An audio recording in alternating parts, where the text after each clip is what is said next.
Story time about how my father bribed my boyfriend to not break up with me. Disclaimer, is not my story time, it's on my Instagram. Unfortunately, I have a lot of anxiety and I'm a very, very shy person. So it's always been hard for me to find friends and even harder to date men. I'm 37 and I've only ever been on one date. I come from a Latin family and this is unforgivable to them. Since I turned 20, my family has always asked me every single day of my life when I'm gonna find a man. As you can imagine, this adds even more to my anxiety because I just feel extremely pressured. Remember that one date I went on? Well, that was actually set up through my parents. I was 25 years old and my mom started getting personal training. Her personal trainer is the one she set up the date with. And this guy was a nightmare. He was rude to the waiters of the restaurant we went to, and immediately after that, I just left. I didn't even give him a second chance. As you can imagine, my parents were furious. My mom actually told me that she wanted me to marry this guy, and I was like, have you met him? I've always been completely misunderstood. Fast forward to me being 37, I landed my dream job in New York City and I moved away from home. I was happy being independent and moving away from my parents. I even lost my virginity and I was happy about it. Part 2 is up.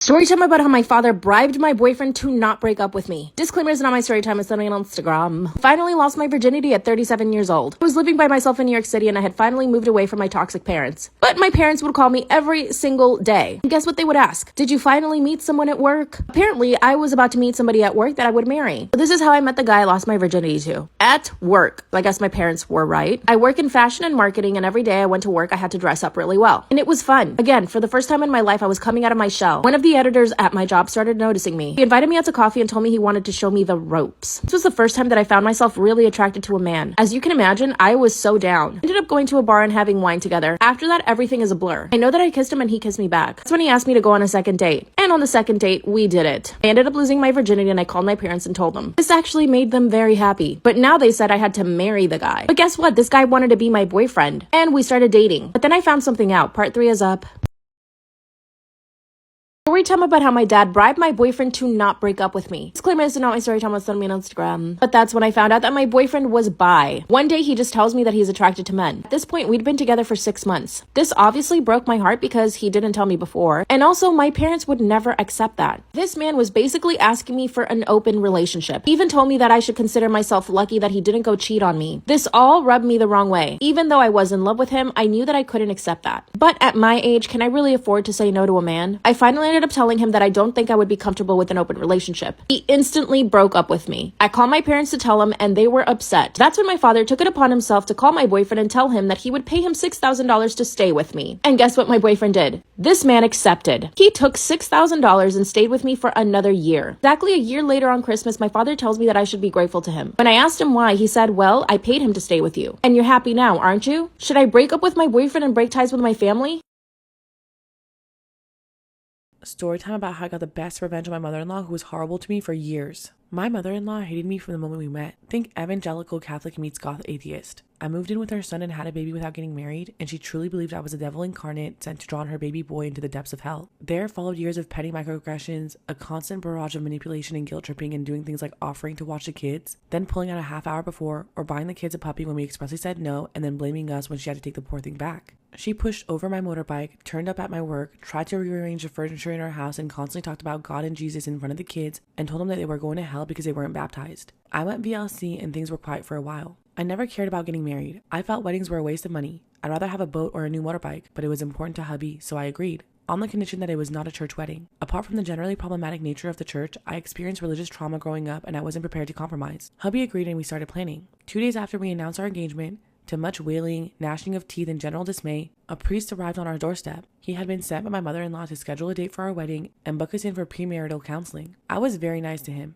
After all, my issue was with the institution, not this poor guy, and thanked him for coming and told him that we wouldn't be requiring any Catholic services for the wedding. He looked sad and expressed he was a bit nervous to let mother-in-law know. I offered him coffee and sympathy, and that was the start of an unlikely friendship. I was fairly annoyed by this stunt. I talked to my hubby, who at this time was so far in the fog that he couldn't see a hand in front of his face. He didn't see the big deal and asked me to just let it go. I thought about it for a day, then told him no. We had to address this immediately or it would escalate. I understood that he loved his mom and sisters, but that their obvious contempt for me was a problem. I don't like ultimatums, but by this point, I've been putting up with it for about 6 years. I laid it out. We address it now or no wedding. It went about as well as you'd expect. We visited and hubby tried to talk to her about how inappropriate her actions were. She screamed at him and cried, and then his sister started on us both. Sitting there, watching my hubby's heartbreak, my filter broke. I told him to stop, very loudly. Then, I told him that they were behaving like toddlers, that I was embarrassed by their antics and to consider this the first and only warning. If they tried anything like that again, or treated us with anything other than kindness and respect, not only would I cancel the wedding, I would tell their priest and all their friends about their disgusting behavior. If they wanted to be part of the planning, I would welcome their participation, but the hubby and I had the final say. Mother-in-law tried to speak, but I shushed her like Dr. Evil shushing Scott, and we left. After we left, my hubby was distraught and I felt bad for him, but we got into couples counseling and things got better. Meanwhile, mother-in-law and the sister-in-law seemed to have taken things on board and were maintaining a frosty civility, although I was banned from their house because I was scary. Fast forward about 12 months. Time for dress shopping. Yay gods, I hated the idea of a wedding dress. I hate pale colors, I hate dressing up, I hate dresses. Just everything about the idea made me want to fake a coma and get out of it. But I promised my very own mom and brother that we could do this together. So mom, mother-in-law, sister-in-law's brother, and his wife all came along to marvel at the sight of me in a dress. And it wasn't a bad day. The in-laws behaved and I found a dress that I didn't hate as much as the others. I paid for it and we left. The next day, I got a call from the shop. Mother-in-law and sister-in-laws had ordered themselves the exact same dress as me.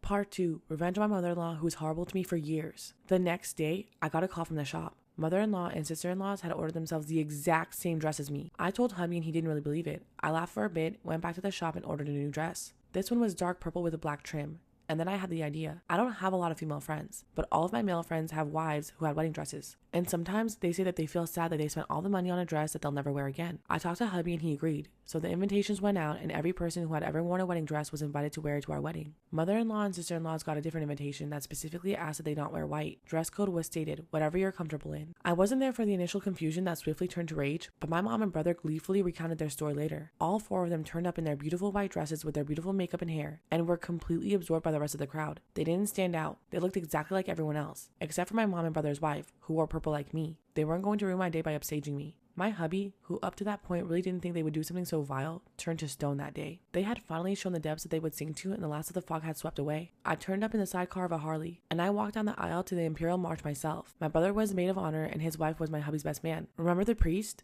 Well, he wasn't allowed to officiate outside of church as a priest, so he was our MC. This was the icing on the cake, because I saw mother-in-law's face light up when she saw him. We had a pagan hand fasting, jumped over a broomstick and walked back down the aisle to Sweet Child O' Mine, while our two kids played air guitar and danced ahead of us, and ignored mother-in-law and sister-in-laws when they tried to get them to go over there. I came face to face with my mother-in-law at the door. She was incandescent with rage. She went to speak when my hubby stepped forward, and he hushed her, right in front of everyone. It was glorious. She didn't speak to either of us for the rest of the night. She didn't speak to us for nearly a month. Then she called one day to ask if she could see the kids as if nothing happened. So I let it go because my husband and I had one. But every now and then I wear the purple dress when I know she'll be at an event because I'm petty like that.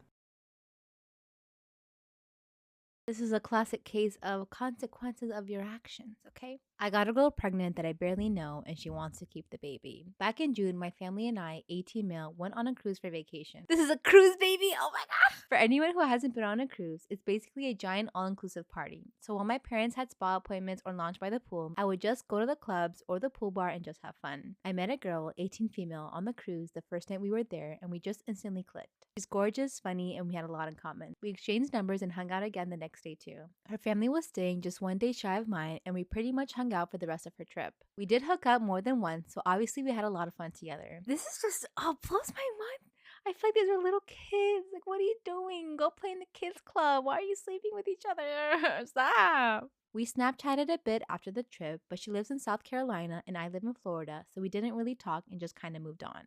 Then, one random day while I was working, she called me like 3 times. I hadn't heard from her in weeks, so I thought it was weird. I stepped out into the back and gave her a call. That's when she told me that she was pregnant. I was in complete shock. We used condoms and everything. And also, she sounded very excited, not upset or anything. I asked her what she wanted to do and if she needed money, and she was confused. She said that obviously she was keeping it. Well, that's just not something that I agree on. I understand it is her body and her choice, but the logistics just don't make sense. She's 10 weeks now, we've talked on the phone since the first call, and I've gone over options with her. She fully expects me to move to South Carolina to be with her and help her raise him. This is my first week of college, and I told her I intend to graduate here. I can't afford an out-of-state school, and I can't afford to just move. How am I supposed to afford a kid? And we don't even have a relationship. Yes, we got along well, but that's completely different than being a parent with someone. Thinks we can just try co-parenting, but I would still have to move for that to work out. It just seems that she has this big delusional plan and she doesn't understand why it just won't work out. She thinks I'm the one preventing it from working because I refuse to move. I don't know how else to explain to her that this just won't work.